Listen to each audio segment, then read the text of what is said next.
Iz uvora na kojem nastaje rijeka Raška na Koštampolju u Delimeđu, članovi i volonteri Saveza speleoloških organizacija Srbije tokom vikenda su izvukli 4 kamiona raznog otpada. Dvodnevnu akciju čišćenja deponovanog smeća podržala je opština Tutin u saradnju sa regionalnom turističkom organizacijom Sandžaka, javnim komunalnim preduzećem Gradac i inicijativom Čisto podzemlje Srbije Saveza speleoloških organizacija Srbije. Planirano je da nakupljeni otpad sa ove lokacije bude u potpunosti očišćen. Ovako nešto se sprovodi po prvi put na području regije Sandžak i u Srbiji. Čišćenje ponora je posebno i značajno zbog toga što voda koja uvire na ovom mjestu ulazi u sistem izvora rijeke Raške kod Sopoćana, a i zbog očuvanja biodiverziteta na ovom području. Čišćenje speleološkog objekta Uvor u Delimeđu na Donjoj Pešteri jedna je od akcija u okviru programa čišćenja karsta i karsnog područja, rekao je koordinator inicijative Čisto podzemlje Srbije ispred Saveza speleoloških organizacija Srbije Aleksandar Pegan. Jedna jako bitna stavka je ta što samim tim preko tog smeća kada voda prelazi, ona zagađuje unutrašnjost speleološkog objekta, a znamo da je speleološki objekti su kod nas poznati kao biodiverzitet vrsta endemskih koje se nalaze samo kod nas i nigdje drugo, i to je jedna od stvari po kojem je naša Srbija poznata.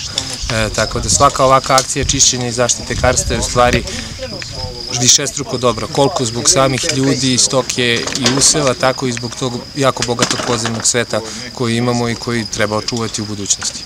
Pegan je ocijenio da je voda koja prolazi preko ove deponije vjerovatno u sistemu izvora rijeke Raške.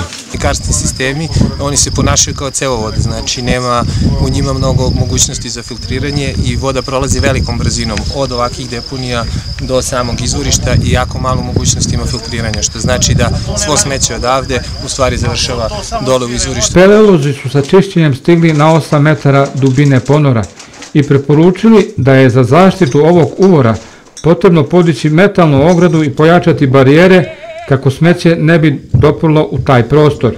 Kada se očisti podzemlje i karst Donje Pešteri, otvara se mogućnost da se ovo područje turistički valorizuje, oslobodi divljih deponija i sačuva priroda, istakao je direktor regionalne turističke organizacije Sandžaka Haris Gegić, izražavajući zadovoljstvo zbog ove akcije i zahvalnost ljudima iz Saveza speleoloških organizacija Srbije. Mi ćemo sa opštinom Tutin i sa mesnim centrom Delimeđu uraditi posle ove akcije, posle ova 2 dana uradit ćemo jedan plan kako da zaštitimo sa čeličnim konstrukcijama ovaj potez ovde, da nam se ovakve stvari više ne dešavaju i da na najlakši mogući način možemo, to jest javno komunalno preduzeće Gradac koje nisam pomenuo, da u perspektivi u narednom periodu može vrlo lako doći do lokaliteta i skloniti smeće koje se eventualno nagomila na ovom području. Opština Tutin samostalno finansira ovaj projekat sa 300.000 dinara.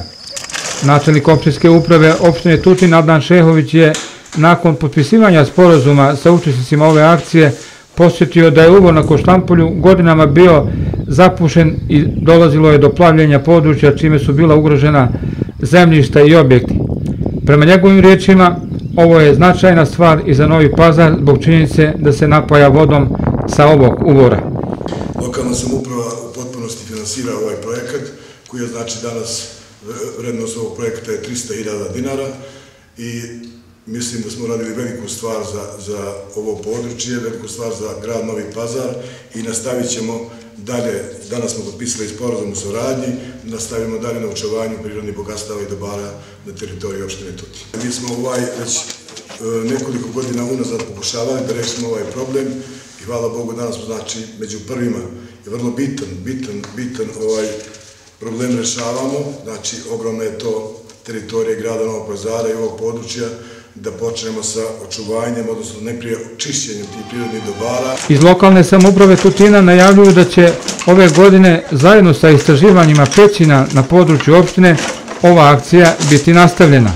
Radnici vodovoda i kanalizacije iz Novog Pazara su još 2015. godine očistili 10 kubika nagomilanog smeća iz ponora rijeke Raške. Stručnjaci preporučuju da će adekvatnom zaštitom ponora u Koštampolju priroda biti adekvatno sačuvana, a Novopozarci, barem na početku, imati čistiju vodu. Ponor u Koštampolju jedno je od poznatih mjesta na Donjoj Peštori i potencijalna turistička destinacija.